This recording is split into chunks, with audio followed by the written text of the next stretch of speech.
Iglesia Bautista Misionera del Talar le invita a escuchar el siguiente mensaje que edificará su fe.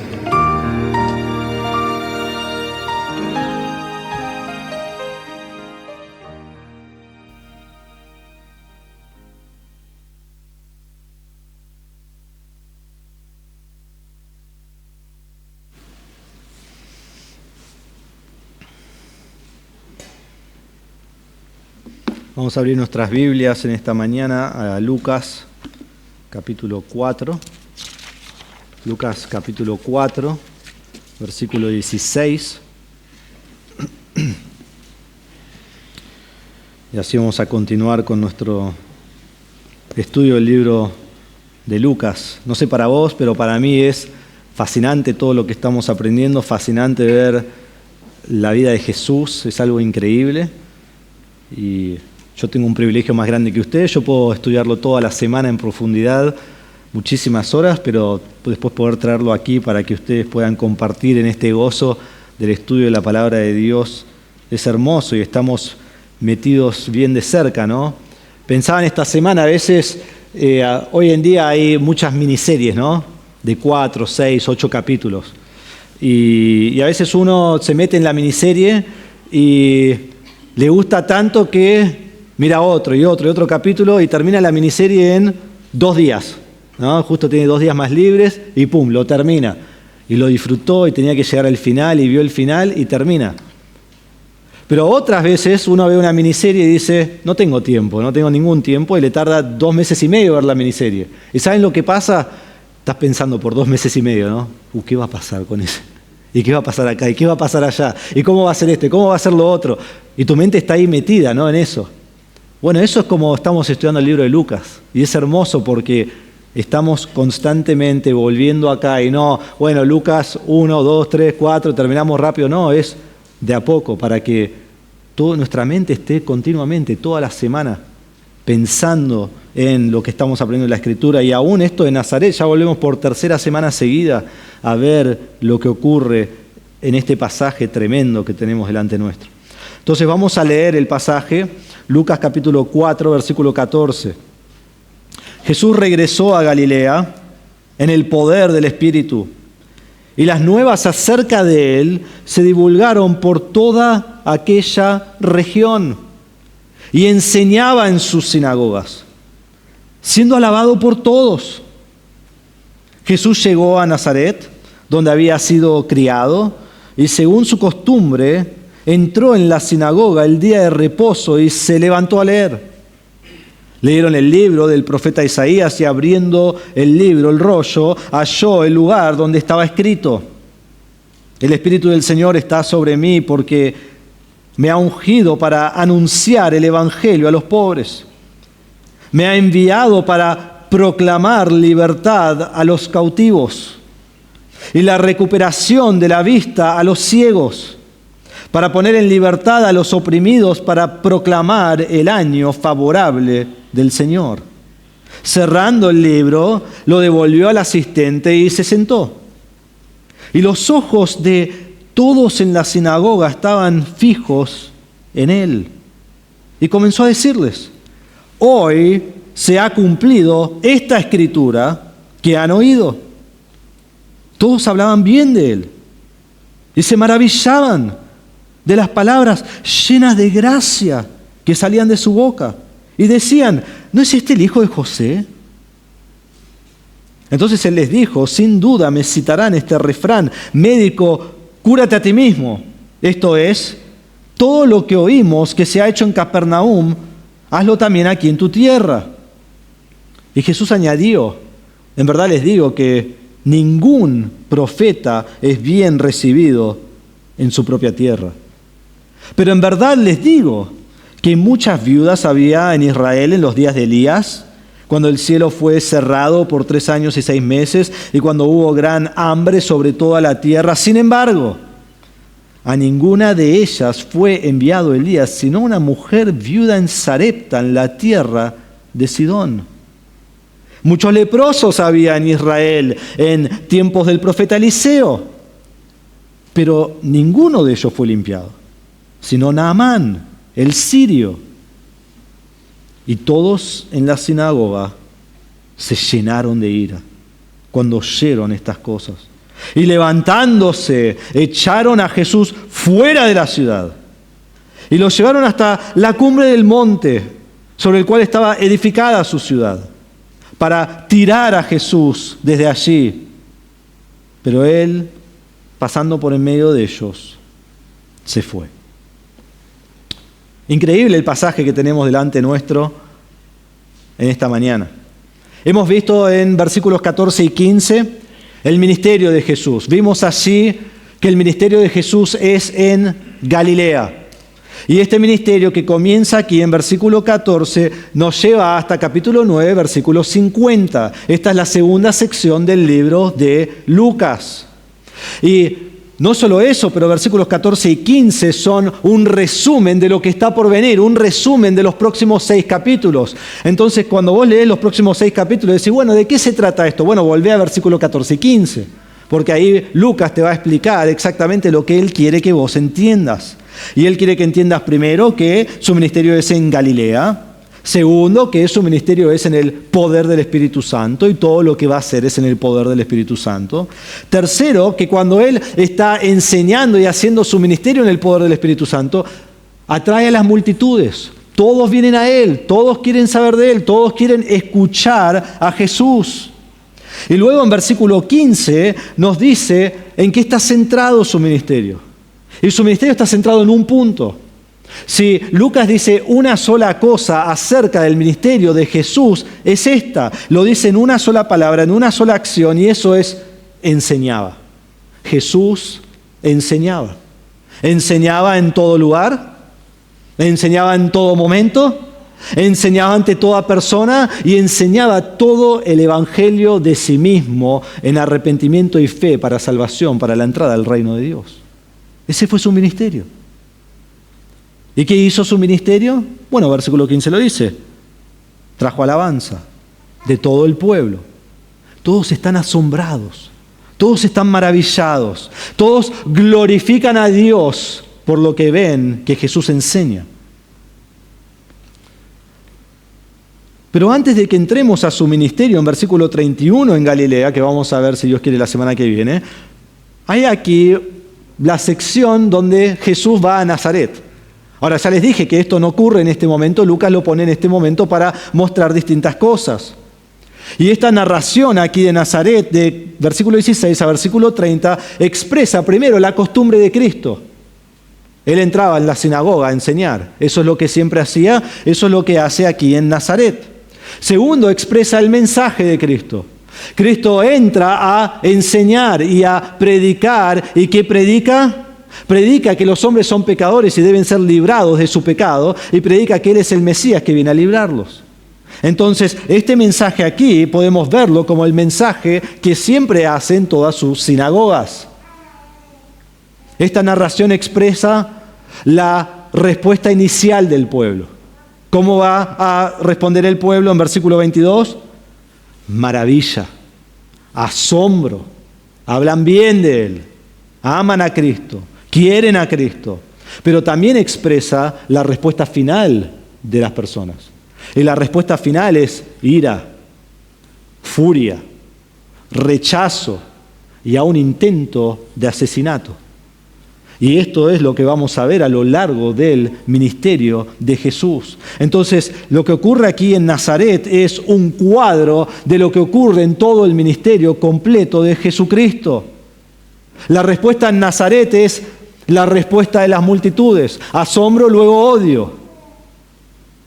Aunque tarda más que solo un capítulo, ¿no?, para demostrarlo. Y el ministerio de Jesús es de enseñanza, y cuando Él enseña a las personas en Nazaret, vemos este rechazo que tiene Nazaret, y esto marca el camino a todo el resto del ministerio de Jesús. Entonces lo que estamos viendo es que el Mesías es rechazado en su propia tierra, y que a veces el rechazo nuestro del Evangelio viene de aquellos que más cerca nuestro están. Porque no había nadie más cercano a Jesús que el pueblo de Nazaret, donde Él pasa 30 años de su vida. Entonces pasamos del ministerio del Mesías a la proclamación del Mesías la semana pasada y vimos en versículo 16 que Jesús llegó a Nazaret. Él fue a su pueblo y entró a su sinagoga y leyó la profecía de Isaías. Le entregan este rollo, él abre el rollo, él busca exactamente el lugar que él quiere leer, él lee la escritura y luego lo aplica a sí mismo. Dice, esto se cumple hoy, esto se cumple en mí, yo soy el Mesías. Y cuando lee Isaías muestra que él mismo fue enviado y fue ungido para anunciar el Evangelio. Él fue enviado para proclamar libertad de pecados, el perdón de pecados, la cancelación de pecados, para librar a las personas de sus cadenas y cautividad bajo el pecado. Y finalmente en versículo 19 dice que viene para proclamar el año favorable del Señor. Viene a proclamar esta salvación final que solo Él trae. Y todo lo que Él cita de Isaías es exactamente lo que Cristo ha venido a hacer. Él viene a enseñar, Él viene a proclamar, Él viene a anunciar el Evangelio de sí mismo. Y en el Evangelio Él demuestra primero las malas noticias que vienen antes de las buenas noticias del Evangelio, que el hombre está cautivo en sus pecados, que el hombre está bajo la opresión de su pecado, que el corazón del hombre está cegado de ver la verdad del Evangelio y que a menos que se humille como un pobre mendigo, no puede ser salvo. Debe humillarse. Y en su humillación debe arrepentirse de sus pecados y creer en Cristo y solo en Cristo para la salvación. Pero si lo hace, si se humilla y cree en Cristo, entonces será el año favorable del Señor. Entonces tendrá la salvación, entonces tendrá la vida eterna. Y ese es el mensaje completo de Jesús en Nazaret. Me encantó, un autor dice así: nadie jamás ha predicado un mejor sermón que el mensaje que predicó Jesús en su ciudad natal de Nazaret. Trae a la gente a la fe salvadora, les da esperanza en sus tribulaciones y les ayuda a ver la gloria del Hijo de Dios. Entonces, cuando llegamos a versículo 19, la pregunta que nos hacemos, y actuemos como que no leímos el texto, ¿sí? La pregunta es: ¿cómo responderán? ¿Cómo responderán? ¿Creerán en el Evangelio? ¿Seguirán al Salvador? ¿Se darán cuenta de su pecado y serán lo suficiente humildes para arrepentirse de su pecado y poner su fe en el Mesías? Nazaret tiene la enseñanza del Evangelio dada por el Mesías mismo, el cual conocen de manera detallada, han visto su vida, saben que es perfecto y ahora ven que Él mismo es el Mesías, el Hijo de Dios. Tienen toda la evidencia delante de sus ojos, está allí enseñando y Mateo y Marcos nos dice que hace algunos milagros allí. Entonces lo ven todo. ¿Y cómo responderán? ¿Cómo responderán? Un pueblo que lo tenía todo. Versículo 20. Cerrando el libro, lo devolvió al asistente, se sentó y los ojos de todos en la sinagoga estaban fijos en él. Jesús lee esta sección, termina de leer, cierra el rollo y se va a sentar. Ahora, no es que se va a sentar en el medio de la congregación, se va a sentar a un lugar para ahora enseñar, porque la forma en que enseñaban era sentados. Entonces va a su lugar de autoridad sentado y allí va a comenzar a enseñar a las personas en la sinagoga allí en Nazaret. Pero me capta la atención el final del versículo 20 porque dice: y los ojos de todos en la sinagoga estaban fijos en él. Imagínate, termina de leer este libro, lo entrega, se va a sentar y todos los ojos lo siguen. El silencio habrá sido abrumador. La atención fue sin igual. Todos están siguiendo a Jesús. Todos lo miran intensamente y continuamente. Nadie quita su mirada de Cristo mismo. Nadie. Aquí no hay nadie distraído. Aquí no hay nadie diciendo: ¿cuándo va a terminar Jesús? Jesús debe predicar largo. Aquí no hay nadie que se para a ir al baño. No. Aquí no hay nadie que se está durmiendo. Ninguno. Así debemos escuchar la palabra de Dios, con atención fija en lo que la Escritura dice. Ellos tienen la atención en Cristo. No importa nada de lo que van a hacer, están mirando a Cristo. Ahora, su mensaje no les va a gustar, pero hasta ahora están allí mirando a Cristo. Y comenzó a decirles, en versículo 21, hoy se ha cumplido esta escritura que han oído. Hoy. En este mismo momento que ustedes están escuchando, se cumple la profecía hoy, luego de 700 años, cuando Isaías profetizó que esto iba a ocurrir, y estamos esperando y esperando, y generación tras generación, y aquí estamos en la sinagoga, y quiero que todos ustedes sepan, hoy se cumple. ¡Wow! Imagínate, ¡qué increíble! Hemos esperado al Mesías para siempre y se cumple hoy. Lo que Dios ha prometido, lo que el pueblo judío ha esperado, hoy se cumple, hoy es la culminación. Jesús dice, yo soy ese Mesías. ¿Y cómo responde el pueblo? Todos hablaban bien de él. Quizás tu traducción dice, todos daban buen testimonio de él. Todos están impresionados por él, por la sabiduría que tiene, por las obras que hace. Escuchen el pasaje paralelo, Mateo 13:54, dice, y llegando a su pueblo les enseñaba en la sinagoga de ellos de tal manera que se maravillaban y decían, ¿dónde obtuvo tal sabiduría y estos poderes milagrosos?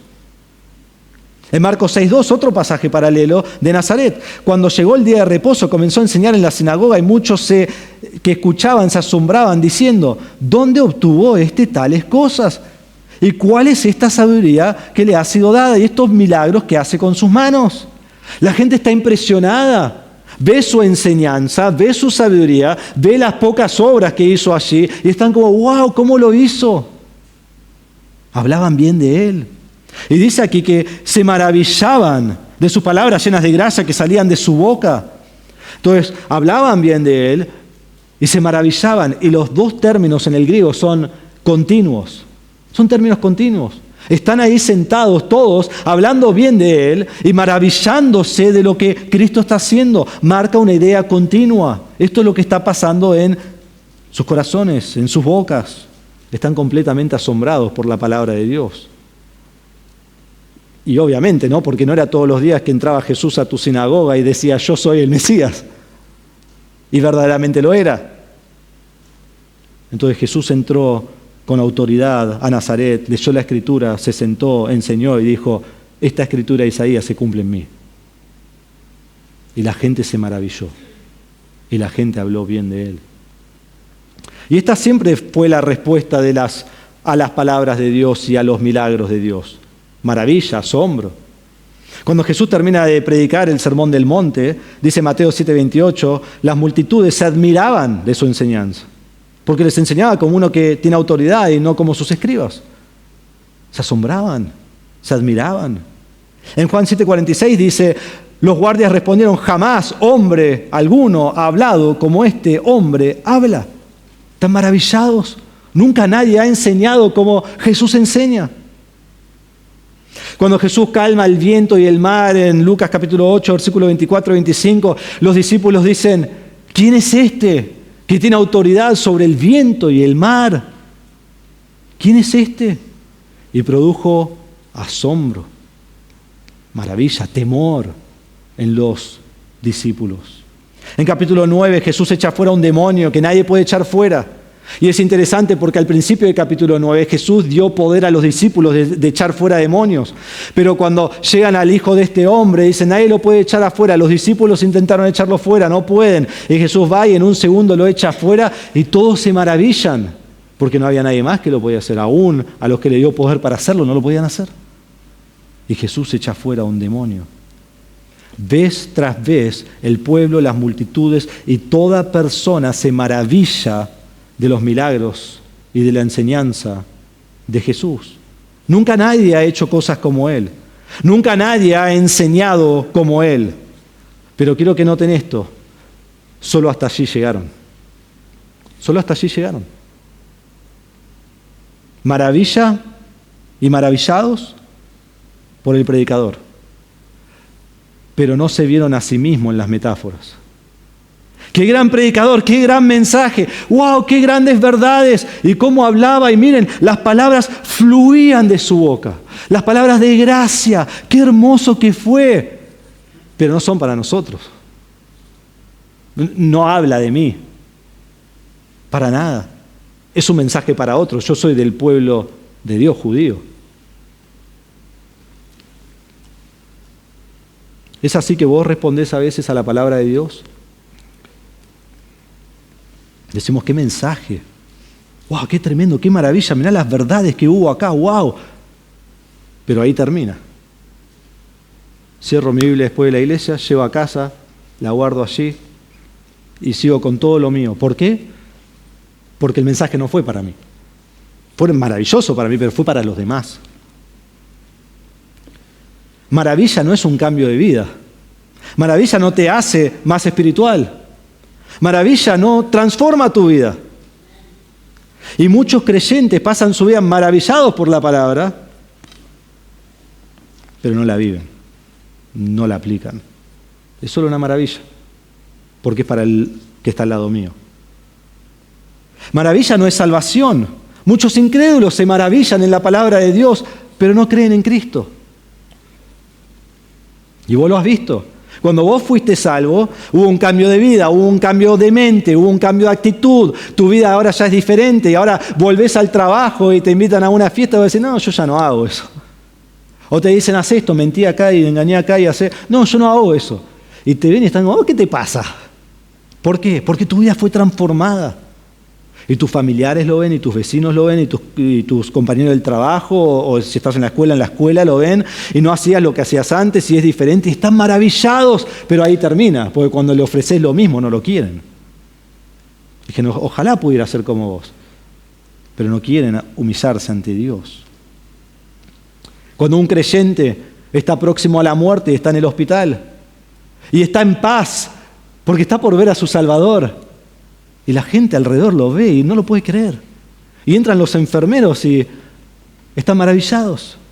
Y entra el doctor y dice, te vas a morir. Y el paciente dice, gloria a Dios, voy a ver al Señor. No lo pueden creer, están maravillados. Pero así termina. La gente se maravilla. Pero la maravilla no es suficiente. La maravilla no es suficiente.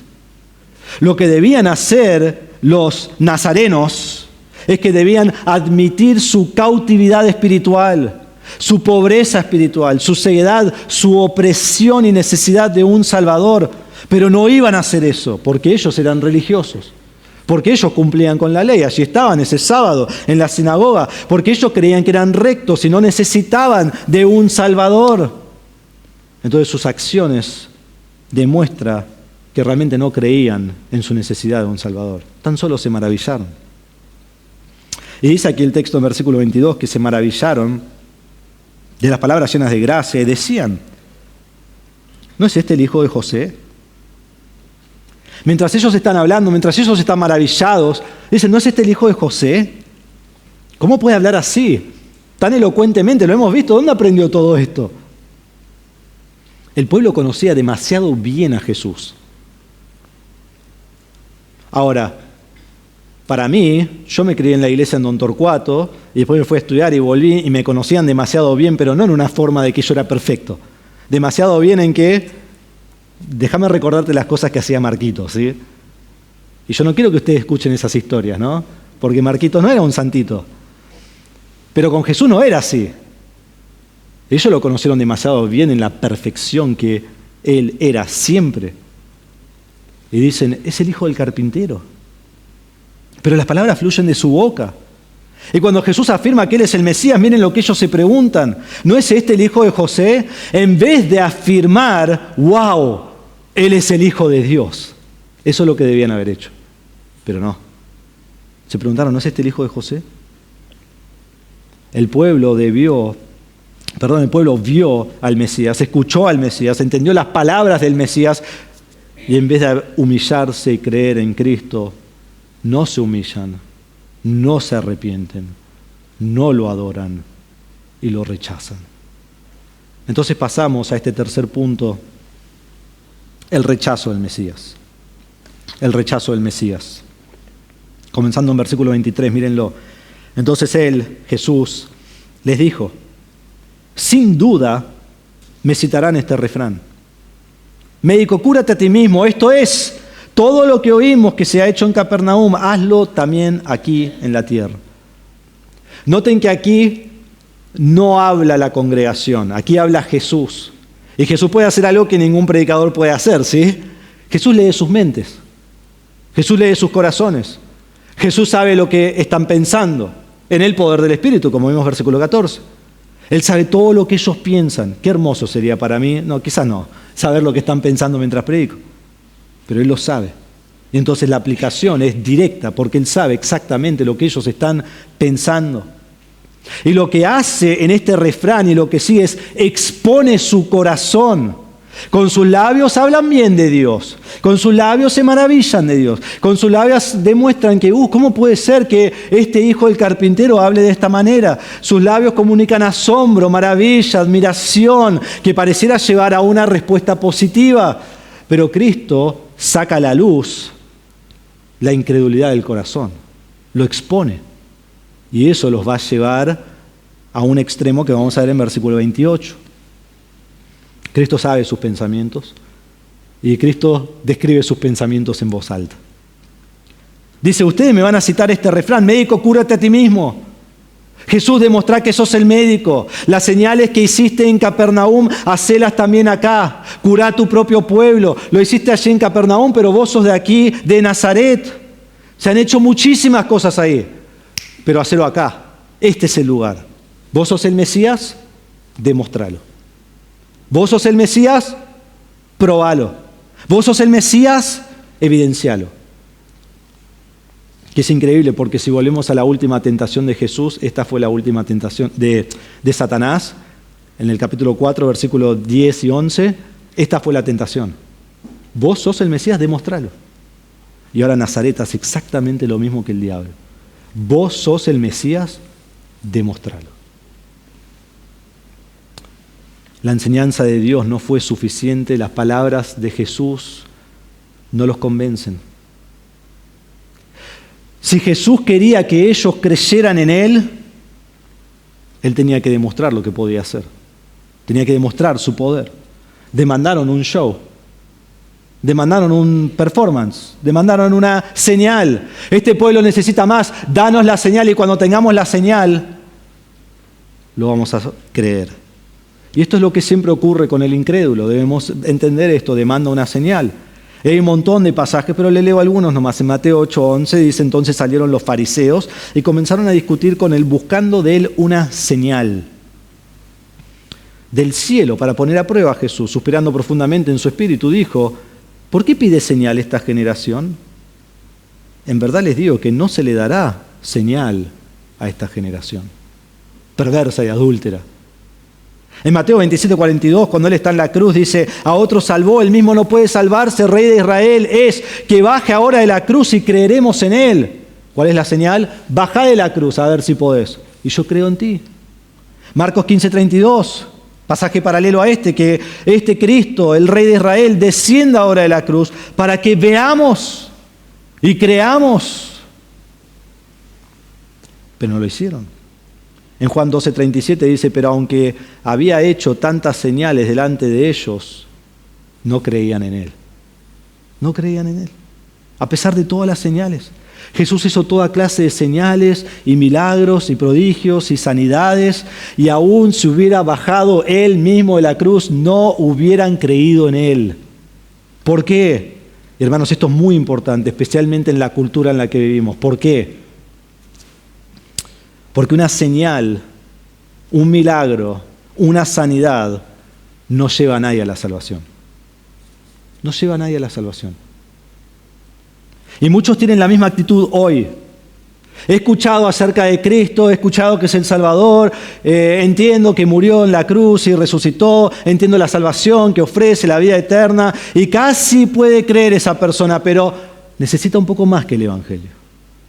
Necesita más que enseñanza, necesita una señal, un milagro, una sanidad. Y si Dios hace esto, realmente voy a creer en Él. Que me libre de mis problemas financieros y voy a creer en Él.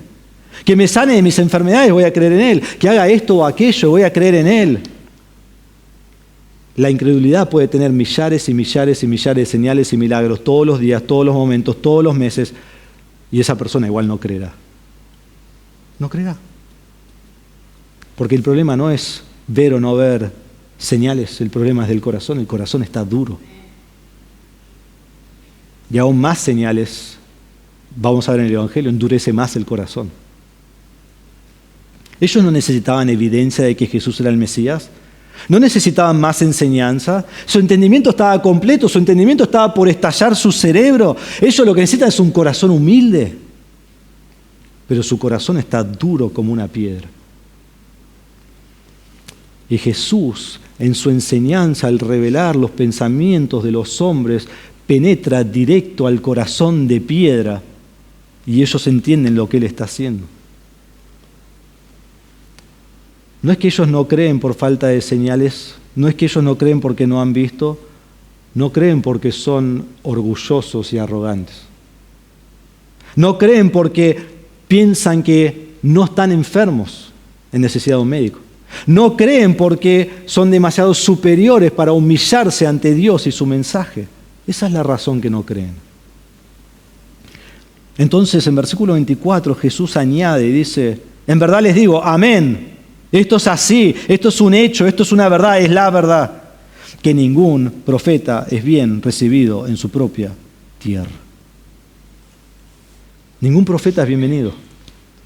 Ningún profeta es recibido. No porque no quiera hacer la señal, sino porque hay incredulidad en la ciudad. Y esto es así también hoy. Yo me acuerdo de chico que en la iglesia donde me crié, mi papá era el pastor y él predicaba cada semana, y cuando venía un invitado especial, iban en la puerta y le decían a mi papá, vos te podés decir, déjalo a este es mucho mejor. ¿Por qué? Porque ese no está todos los días para decirle, no podés hacer esto, sí podés hacer esto, no hagas esto, y no está liderando como el pastor. Es mucho más bienvenido. Pero si estuviera 3 meses en tu iglesia ya no lo pensarías así. El profeta no es bien recibido en su propia tierra.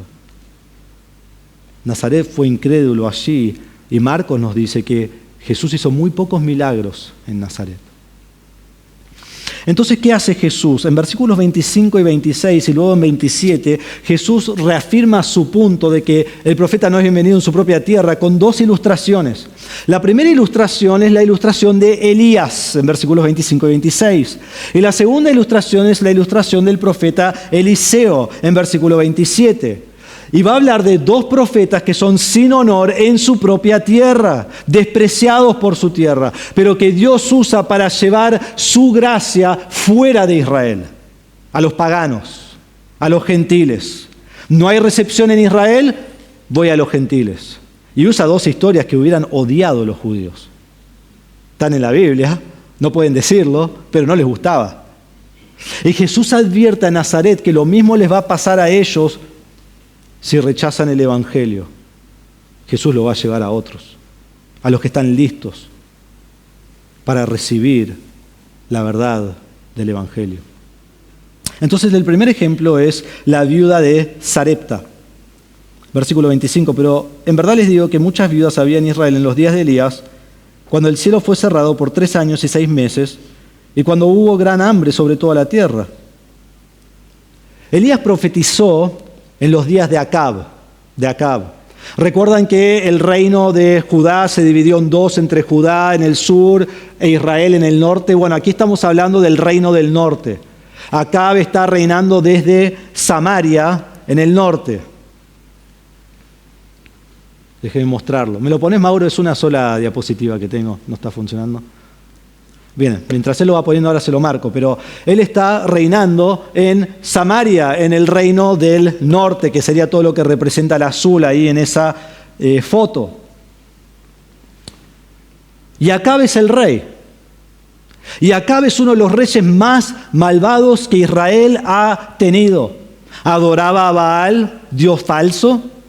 Era influenciado continuamente por Baal y se casó con una mujer pagana que se llamaba Jezabel, la cual su padre se llamaba Et-Baal y él reinaba en Sidón.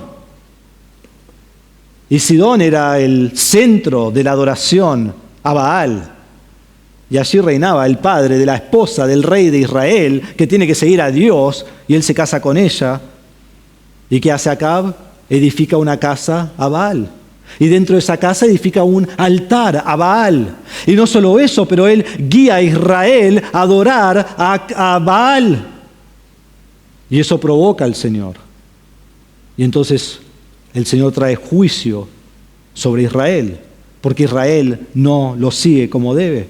Y este juicio de la nación es pronunciado por Elías, que no va a llover por 3 años y medio. Y eso es exactamente lo que ocurre. Y se cierra el cielo y la lluvia no cae. Y en 3 años y medio, ustedes saben lo que eso produce. Gran hambre sobre toda la tierra. Y en ese tiempo dice que muchas viudas había en Israel en los días de Elías. Había muchas viudas. ¿Por qué menciona las viudas? Porque las viudas estaban en el nivel social en lo más bajo. Sus maridos habían muerto, no tienen cómo proveer para sí mismos. Y de todos los que tienen hambre, los primeros que sufren, o las primeras, son las viudas. Y las que sufren de la peor manera son las viudas. Entonces Jesús va al lugar más difícil, a la viuda, a la que no tiene nada, a la que necesita ayuda. Y aquí el versículo dice que en Israel, en este tiempo que se cerró el cielo, había un montón de viudas que estaban padeciendo necesidad. Un montón. Pero miren versículo 26, sin embargo, a ninguna de ellas fue enviado Elías. A ninguna de las viudas de Israel. Dios es el Dios de Israel y las pasa por encima. Y Él no se ocupa de ellas.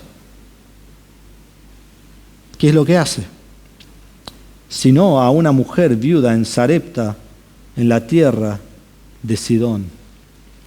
Pasa por encima a Israel, manda a Elías fuera de Israel, lo manda a Sarepta en la tierra de Sidón, una tierra gentil, y no solo una tierra gentil, lo manda a la ciudad natal de Jezabel.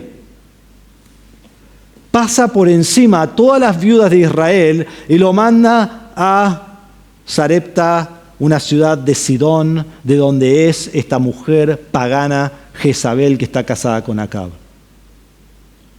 Primera Reyes 16:31 dice: Acab tomó por mujer a Jezabel, hija de Et-Baal, rey de los sidonios, y fue a servir a Baal y lo adoró. Esto es lo que Acab hacía, y es a ese lugar que Dios envió a Elías. Al norte, fuera de Israel, al centro de la adoración de Baal, a una región que también rechazó a Dios, una región gentil, que está lejos de Dios, que odia a Dios, que también está padeciendo hambre. Y la pregunta acá es obvia, ¿no? ¿Cómo podría ser que Dios envíe a Elías a Sarepta? ¿Qué? ¿De qué está hablando? Y después, si querés leer la historia, está en Primera Reyes 16 y 17, a lo que se refiere aquí Jesús. Pero ¿cómo puede ser que Dios haga esto? Que Dios juzgue a Israel y rechace a Israel y envíe a su profeta fuera de la ciudad para ocuparse de una viuda gentil. ¿Cómo puede ser? Este fue el juicio de Dios sobre Israel. Fue el juicio de Dios sobre Israel. Israel rechazó a Dios. Israel despreció a sus profetas. Israel no escuchó a sus profetas. Israel aún mató a muchos de sus profetas. Entonces viene el juicio de Dios sobre Israel y hay falta de lluvia por 3 años y medio y Dios trajo su juicio sobre todo Israel por su pecado y Elías es enviado fuera de la ciudad a una viuda en Sarepta. Entonces, ¿qué ocurre allí? Elías llega a esta mujer.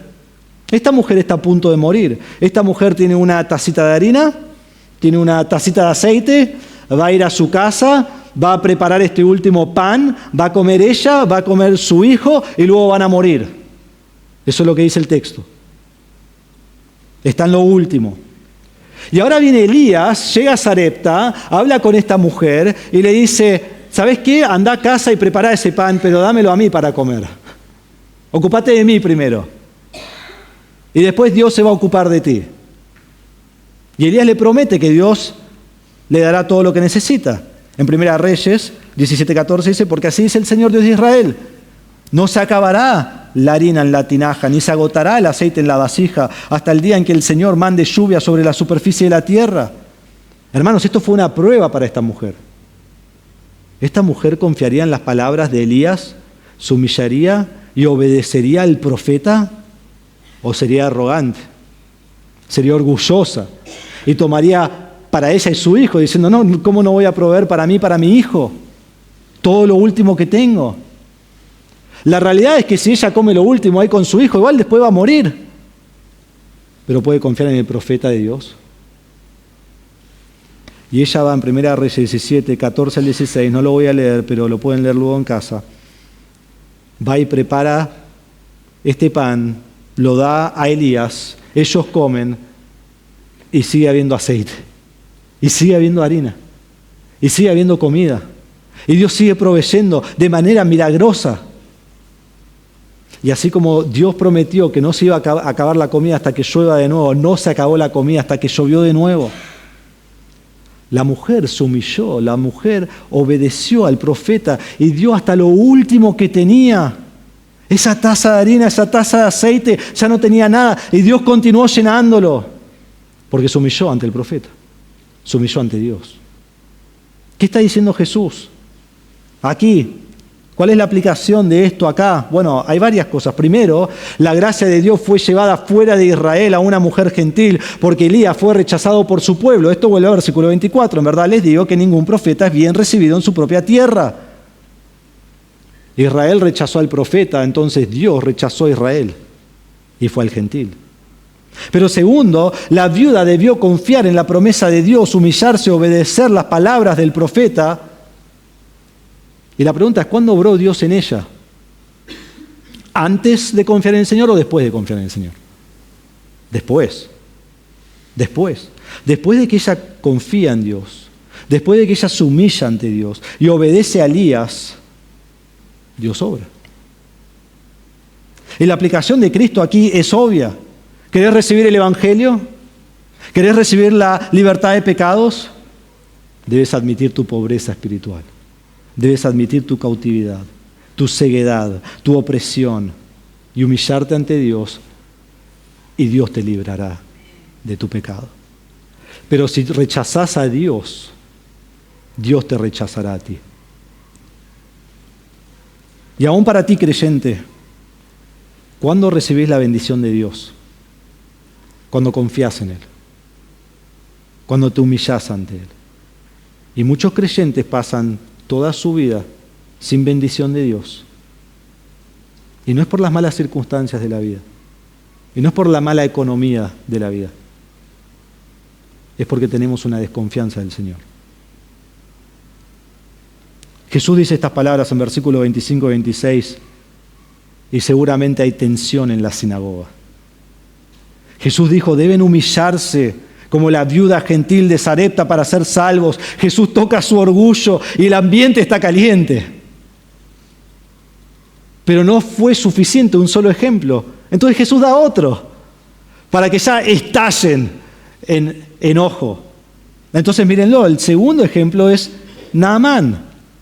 Muchos leprosos había en Israel en tiempo del profeta Eliseo, pero ninguno de ellos fue limpiado, sino Naamán el sirio. Cristo ahora se mueve de Elías a Eliseo. ¿Se acuerdan que Eliseo siguió a Elías?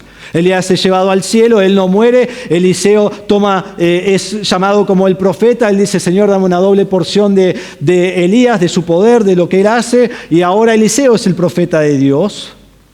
Entonces Jesús pasa de Elías a Eliseo, pasa de una viuda gentil ahora a un leproso gentil.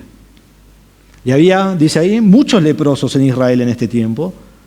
La lepra fue algo horrible, fue una enfermedad en la piel que iba destruyendo el cuerpo de a poco y aún llevaba a la muerte. Y era muy contagioso, sacaban a esa persona del pueblo de Israel, era excluido, era inmundo del pueblo, porque era algo horrible. Y en el tiempo de Eliseo había muchos leprosos, y muchos leprosos en Israel. Pero ¿cuál de todos ellos fueron limpiados? ¿Qué dice el texto? Ninguno de ellos fue limpiado. Un montón de leprosos en Israel, ni uno fue limpiado. El único que fue limpio es Naamán. Naamán fue el capitán del ejército de Aram, cuya capital está en Damasco. Era un gentil de Siria, un enemigo de Dios, luchando en contra de Dios, y es a él a quien Dios envía. Recuerdan que fuimos a el noroeste de Israel, a Sidón. Bueno, ahora vamos aquí, Aram, Damasco. De ahí es Naamán. Ahora Eliseo no va ahí, Naamán viene a él. Pero es la misma idea.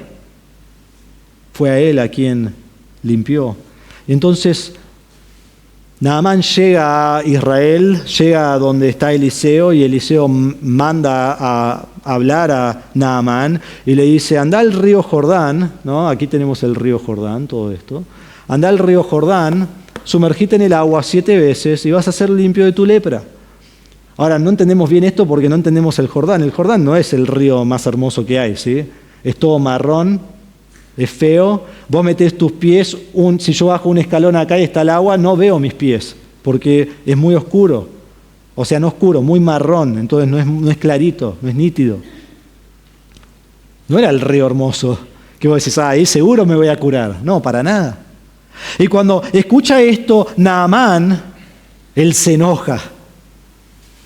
Y se pone duro contra esto y arrogante, no quiere esto. Dice en 2 Reyes 5, y es donde se encuentra esta historia, 2 Reyes 5:11, pero Naamán se enojó y se fue diciendo: yo pensé seguramente él vendrá a mí, hablando de Eliseo, y se detendrá a invocar el nombre del Señor su Dios y moverá su mano sobre la parte enferma y curará la lepra. ¿No son el Habaná y el Farfar, ríos de Damasco, mejores que todas las aguas de Israel? ¿No pudiera lavarme yo en ellos y ser limpio? Y se dio la vuelta y se fue endurecido. Que dice: yo no me puedo humillar hasta esto. Al Jordán voy a ir. Ahí me voy a sumergir para ser limpio. Eliseo tendría que haber venido y haberme tocado y haber hecho una gran obra y yo sería limpio. Pero ahí no me voy a meter. Y comienza a darse vuelta para irse. Y los siervos le dicen: Padre mío, si el profeta le hubiera dicho que hiciera alguna gran cosa, ¿no la hubiera hecho? ¿Cuánto más cuando le dice a usted: lávese y quedará limpio? Y esto es exactamente lo que pasa con el incrédulo, ¿no? Voy a hacer esta gran cosa para Dios. No, lo único que tenés que hacer es humillarte y creer en Cristo. No, eso no. Y Naamán al principio dijo: no lo voy a hacer. Pero la situación de Naamán es tan desesperada, desesperada, que aún al principio dijo: no lo voy a hacer, pero después de que le hablan sus siervos, finalmente se arrepiente de su orgullo y va y se sumerge en el agua, y cuando sale la 7ª vez, está limpio. Y el texto dice que su piel era como la de un niño. Y ahí nos ponemos celosos nosotros, ¿no? Porque nos gustaría tener la piel de un niño. Y cuando termina eso, Naamán reconoce no solo lo que Dios ha hecho, pero al Dios que lo ha hecho. Y dice en 2 Reyes 5:15: ahora reconozco que no hay Dios en toda la tierra sino en Israel. El mensaje para Nazaret es claro: ellos son los leprosos, y hasta que se humillen a sí mismos ante la proclamación del Mesías, ante el anuncio del Evangelio, y admitan su leprosidad o lepra espiritual, no podrán ser salvos. No podrán ser salvos. Debían arrepentirse y creer en Cristo. Y si no lo hacen, el Señor llevará el Evangelio a otro lado. Y es exactamente lo que ocurre: lo lleva a Capernaum, lo lleva a Galilea. Bueno, hermanos, el mensaje fue demasiado para asumir, fue demasiado. Los ciudadanos de Nazaret habían oído lo suficiente. E inmediatamente se cumple la profecía de versículo 24: ningún profeta habían recibido en su propia tierra. No solo escucharon que fueron pobres y cautivos y ciegos y oprimidos, pero ahora eran menos que los gentiles. Y cuando Jesús penetró su corazón duro, religioso, hipócrita, de maravilla y asombro, lo que hizo es desatar las intenciones de sus corazones en acción maliciosa. Entonces lo que ocurre ahora es una respuesta de su corazón endurecido y su odio al Evangelio. Miren lo que ocurre: y todos en la sinagoga se llenaron de ira cuando oyeron estas cosas. El pueblo se enfureció. No querían humillarse de su pecado. No querían escuchar de Jesús. No querían obedecer lo que dijo, no querían humillarse. Eran arrogantes, orgullosos, autosuficientes. Nosotros somos los hombres religiosos. Y que Dios nos pase por arriba para ir a los gentiles, ¿quién se cree que es? Fue demasiado para masticar. No pudieron. Jesús vino a proclamar una cura al enfermo espiritual, pero ellos en su arrogancia, en su orgullo, no pudieron recibir la libertad de Cristo. No pudieron recibir el perdón de Cristo. No pudieron recibir la cancelación de sus pecados porque no podían humillarse de corazón. Y ese es el punto del texto. No pudieron humillarse. Y entonces lo quieren matar. ¿No fueron indiferentes al Evangelio? ¿No se burlaron de Jesús? ¿No dijeron, bueno, sí, Jesús, bueno, anda a hacer lo tuyo? No. Entendieron lo que Jesús dijo, lo rechazaron en sus corazones y en toda su furia se levantan contra Cristo. La maravilla se transformó en furia. Y miren versículo 28, y todos en la sinagoga se llenan de ira. Esto no fue el líder de la sinagoga, esto no fue los más espirituales, esto no fue solo los hombres, esto fue todo. El mensaje de Jesús había penetrado el corazón de todas las personas y era un corazón durísimo y todos se llenan de ira. Ahora, es increíble el contraste de Lucas y esto es lo hermoso de estudiar todo el libro en secuencia. En capítulo 1, versículo 15, Juan el Bautista fue lleno del Espíritu. En capítulo 1, versículo 41, Elizabeth fue llena del Espíritu. En capítulo 1, versículo 67, Zacarías fue lleno del Espíritu. En 4.1, Jesús fue lleno del Espíritu. Pero aquí son llenos de ira. Llenos de ira. Hay solo dos caminos en la vida. O confiar en Cristo y ser lleno del Espíritu, o rechazar a Cristo y odiarlo desde lo más profundo de mi corazón, lleno de ira. Y están aquí en la sinagoga todavía. Jesús está sentado enseñando y estallan en enojo, en furia, indignación que surgió de lo más profundo de su alma. La ira denota un movimiento violento. Tenían un deseo y un impulso de destruir totalmente a Cristo, como si el humo mismo salía de las orejas y las narices y estaban rojos del odio que tenían a Cristo. Es una explosión de ira. Esto es lo que está ocurriendo. Y entonces el pueblo se levanta. Versículo 29. Levantándose, echaron a Jesús fuera de la ciudad. ¿Recuerdan en versículo 16 que Jesús se levantó a leer y luego se sienta? Bueno, ahora el pueblo se levanta, pero se levanta para deshacerse de Cristo, para echarlo fuera de la ciudad. La fuerza de la multitud toma control de la sinagoga y del ambiente y de todo lo que está ocurriendo y con fuerza lo expulsan fuera de la ciudad. Aquí la palabra expulsar es la palabra en griego ekbalo, que significa echar fuera, sacarlo. No lo querés tener más, lo sacás afuera de donde está. Y después hay otra palabra justo al lado de una preposición que es ek, que también significa fuera. Y lo que está diciendo Lucas es que hay una fuerza poderosa en la frase. Con todo su ser quieren echar fuera de la ciudad a Jesús. No lo quieren ver ni un momento más. No quieren tener nada con él. Están furiosos. No pueden aguantar ni un segundo más el mensaje que antes fluía con gracia de su boca, porque lo odian. Y lo llevaron hasta la cumbre del monte, sobre el cual estaba edificada su ciudad, para tirar a Jesús desde allí. Lo llevan a la cumbre del monte, a la cúspide del monte, a donde ya no hay lugar para ir. El pueblo está delante de él. Atrás está el precipicio. Es el fin de Jesús. Lo van a matar. Y dice aquí que lo llevan allí para tirar a Jesús. Y hermanos, debemos entender lo que Lucas está diciendo. Esto no es para empujar a Jesús. Esto no es para ir caminando hacia adelante donde él ya no tiene dónde pisar y se cae. Y se cayó y se murió. No. Este tirar es levantar a Jesús y arrojarlo. Destruirlo. Que se haga pedazos. Eso es lo que quieren. Su ira no es suficiente, solo empujarlo. Esta palabra de tirar se usa en la Septuaginta en el Antiguo Testamento y se usa así. También los hijos de Judá capturaron vivos a 10.000 y los llevaron a la cumbre de la peña y los echaron abajo desde la cumbre de la peña y todos fueron despedazados. Eso es lo que hace la palabra. Tirarlo para despedazarlo. están tan ofendidos por el mensaje de Jesús, lo odian tanto, explotan en ira, lo quieren hacer pedazos, que su cuerpo sea destruido, que su sangre estalle por todas partes, que se rompan 1000 pedazos.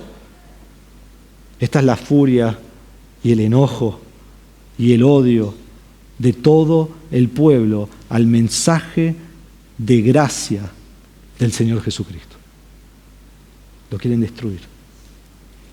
Y leemos este texto y quizá decimos, pero quizá no entendieron bien el mensaje. No, todo lo opuesto, hermano. Entendieron exactamente el mensaje. Entendieron que Jesús era el Mesías. Entendieron que ellos eran pecadores. Entendieron que debían humillarse para ser salvos. Entendieron todo muy bien y su acción fue en respuesta a la convicción de su corazón. Odiaron a Cristo. Lo odiaron. Y lo quisieron aniquilar. Y esto es lo que la verdad de la palabra produce. Trae convicción de pecado al alma de la persona. Y esta convicción de pecado al alma de la persona resulta en una de dos cosas. O termina en arrepentimiento de pecado y fe en Cristo, o termina en odio, furia, ira y destrucción del mensajero. Y para el creyente es lo mismo. Cuando yo estoy escuchando la palabra de Dios convence mi corazón y puedo responder o pecaminosamente o puedo responder como Dios quiere. O soy ofendido por la palabra de Dios y por el mensajero de Dios y mi orgullo hace que odie al que me lo comunicó, o admito mi pecado en humildad ante la palabra de Dios y entonces crezco en la vida cristiana. Aquí el Hijo de Dios, Dios mismo, predica el Evangelio trayendo la salvación al mundo, a Nazaret, a su propio pueblo. Y ellos que lo han conocido de toda la vida se levantan para destruirlo. Ni siquiera son indiferentes. Ni siquiera dicen, salí de acá, Jesús, no te queremos escuchar. No, lo quieren destruir, porque este es el corazón depravado del hombre. En versículo 30 tenemos aquí la protección divina de Dios. Dice, pero Él, pasando por en medio de ellos, se fue. En el último momento de su vida, en la cumbre del monte, a la cúspide de la muerte, con todo el pueblo delante de Él, con toda la caída detrás de Él, dice, pasando por en medio de ellos, se fue. ¿Cómo pasó en medio de ellos? No tengo ese versículo en la Biblia. No nos dice. No nos dice cómo pasó. No sabemos. No especulemos. Lucas no nos dice porque Dios no quiere que sepamos. Pero hay algo mucho más increíble acá. Y si solo nuestra mente va a especular cómo se fue, me pierdo lo que realmente es importante. Cuando parece que todo está perdido y cuando parece que Cristo va a morir y entonces todo su plan de redención desde la eternidad pasada no se puede cumplir, Dios rescata a Jesús de manera divina. De manera milagrosa. ¿Por qué? Porque su hora todavía no había llegado. Y entonces muchas veces van a querer matar a Jesús, pero no morirá, porque nadie puede estorbar el plan divino de Dios. Y Jesús no muere hasta que sea la hora de morir. Y en el lugar que debe morir. Y por las personas que debe morir, que es todo el mundo. Pero después me causa gracia porque MacArthur dice, y esto está buenísimo, al fin la multitud recibió el milagro, aunque no fue el que buscaban, mientras Jesús sobrenaturalmente escapó su atentado de llevarlo a la muerte. ¿Quieren un milagro? Acá está. Dejen que desaparezca. Y no sería la última vez que escaparía a la muerte. Muchas veces en Juan nos dice que toman piedras para arrojarlo y él sale de donde ellos están. Y Jesús se fue de Nazaret y no hay ningún registro de que él haya vuelto a Nazaret. Y ahora, desde este versículo, Nazaret lo único que espera es el juicio de Dios, que fue el final de Isaías capítulo 61, versículo 2, que Jesús no citó, porque quería darles la oportunidad de creer, pero solo les quedaba el juicio. Y eso fue lo que reciben. Lo que resume bien todo este pasaje es Santiago 4:6. Dios resiste a los soberbios y da gracia a los humildes. Es exactamente lo que está ocurriendo aquí. Entonces, algunas aplicaciones. Primero, ¿estás sin Cristo? ¿Estás aquí sin Cristo? El Evangelio es claro, muy claro. Sos un pecador. Por tu pecado mereces la muerte eterna, la condenación en el infierno, por toda la eternidad, sin escape. No hay nada en ti mismo que podés hacer para ser salvo, no hay una gran obra, como hablaba Naamán, para poder tener esa salvación, no hay nada que puedo hacer. Pero Dios Padre envía a Dios Hijo, Jesucristo, quien es Dios mismo. Y Él viene y Él va a morir en la cruz por tu pecado, por mi pecado. Pero no va a quedar muerto, Él va a resucitar. Y la Biblia dice que todo aquel que cree en Él tiene vida eterna. Y lo que hace Jesús es que en tu desesperación, en tu cautividad, en tu opresión, en tu ceguedad, en tu pobreza, Jesús extiende su mano y dice, cree en mí. Entonces, ¿qué vas a hacer? ¿Qué vas a hacer? No seas como Nazaret. No luches con Dios en tu orgullo, tu soberbia y arrogancia. No explotes en ira contra Dios, con furia de querer destruirlo, su palabra, su mensajero. No, con humildad arrepentite y cree en Cristo. Y cuando te das cuenta de tu pobreza espiritual y decís, Señor, sálvame, creo en Cristo como mi Salvador, Dios te libra. Dios cancela tus pecados y Dios te da la vida eterna. Pero quizás estás aquí y sos creyente. Has creído en Cristo. Entonces hay algunas aplicaciones para nosotros. Primero, debemos responder correctamente a la palabra de Dios. Debemos responder correctamente. Cuando se predica la palabra de Dios, no solo debes responder en asombro y maravilla. Eso es bueno, no tiene nada de malo. Debemos asombrarnos de la palabra de Dios cada día. Pero eso debe llevar a humildad en acción. A que cuando la palabra de Dios me convence a mí de pecado, en humildad actúe según la palabra de Dios dice. Entonces, cuando se predica aquí cada domingo, el mensaje no es para otro, el mensaje es para vos. El mensaje ha sido para mí toda la semana. Es para cada uno de nosotros. La enseñanza, el mensaje es para tu edificación, no el de al lado. Es para tu crecimiento espiritual. Y es para que cada uno de nosotros nos humillemos ante la enseñanza de la palabra y vivamos según la palabra. Pero si mi actitud en la iglesia es venir, porque es lo que tengo que hacer, estás lejos de Dios. Lejos. No es lo que Dios quiere de nosotros. Segundo, lo que podemos ver aquí para nosotros como creyentes de este pasaje es que debemos predicar el Evangelio. Debemos predicar el Evangelio. Predicar el Evangelio a tu familia, predicar el Evangelio en tu barrio, predicar el Evangelio en tu trabajo, en tu escuela, y entender la respuesta que debo esperar. Hermanos, si esta es la respuesta del Evangelio de Jesús predicando, ¿por qué vos pensás que la respuesta va a ser diferente? Muchos dicen, yo predico y nadie cree. Bueno, Jesús predicó y lo quisieron matar. Me parece no predicaste lo suficientemente bien, porque te quieren matar todavía. ¿Cuál es la respuesta que debemos esperar? Rechazo, odio. Porque el Evangelio trae a la luz los secretos del corazón del hombre y se ven furia e ira. Y a veces el rechazo vendrán de los que más cerca tuyo están. De tus padres, de tus hijos, de tu cónyuge.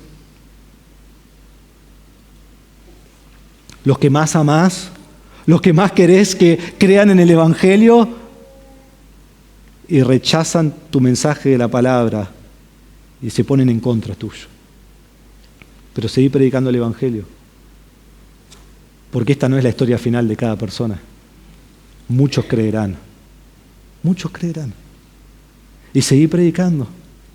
Y Dios va a seguir obrando. Y cuando personas se arrepienten de su pecado y creen en Cristo, gloria a Dios, porque también fueron convencidos y se humillaron y pusieron su fe en Cristo. Entonces, como creyentes seguimos predicando. Nunca dejamos de predicar el Evangelio. Y la última aplicación es, quizá vos querés ser un predicador, quizá vos querés ser un maestro, alguien que enseña. Debemos entender que el mensaje de la palabra de Dios no apela a las multitudes. No apela a las multitudes. El mensaje de la palabra de Dios no hace sentir bien y cómodo al inconverso. Acá no vemos eso. Jesús predicó de manera confrontativa, audaz, directo al corazón depravado del hombre. Y nuestra predicación debe ser la predicación de Jesús. Y esto produjo furor en la multitud, al punto de asesinar a Cristo. Hermanos, debemos dejar de alivianar el Evangelio. Debemos dejar de hacer sentir bien a la gente con un mensaje positivo. La Biblia tiene muchísimo positivo, pero nadie lo puede recibir hasta que se humilla y cree en Cristo. Y debemos predicar el Evangelio correcto. El hombre es pecador. El hombre no puede hacer nada para salvarse a sí mismo. El hombre debe arrepentirse de su pecado y creer en Cristo como su Salvador, que murió en la cruz por su pecado y resucitó al tercer día. Y será salvo. Y si esto ofende al mundo, esto ofende a tus conocidos, ¿sabes qué? Vos no te preocupes, estás del lado que querés estar. Estás en el mismo barco de Jesús. Del lado de Jesús, porque lo mismo fue con Él. Pero también si predicás así, el Señor va a salvar almas. No solo alguien que dice, yo creo en Dios. No, alguien que dice, yo he puesto mi fe en Cristo y ahora tengo vida eterna. Entonces prediquemos el Evangelio, porque Cristo, por medio del Evangelio, libra las cadenas del pecado del que se arrepiente y cree en Él. El Evangelio expone el corazón malvado del hombre para luego crear en él un corazón nuevo. El Mesías fue rechazado por su propio pueblo. A veces vos serás rechazado por aquellos que más cerca tuyo están. Pero hermanos, continuemos predicando porque Dios continúa salvando almas. Vamos a orar.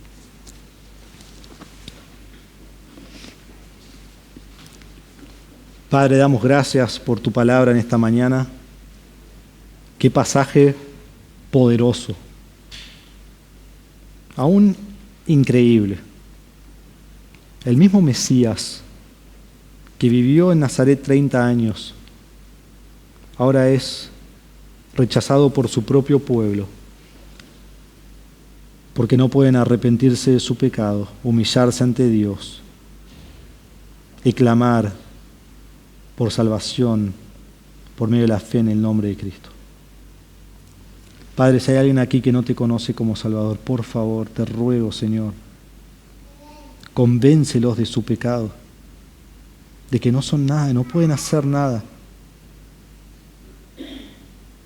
y que se arrepientan y pongan su fe en ti, te ruego. Y Padre, para los que somos creyentes, no nos podemos ir de este mensaje y seguir viviendo como queremos vivir sin la palabra de Dios. No podemos irnos de este mensaje y decir qué bueno que fue para otros y qué lástima que justo no estaba este incrédulo que tendría que haber estado. No, es para nosotros.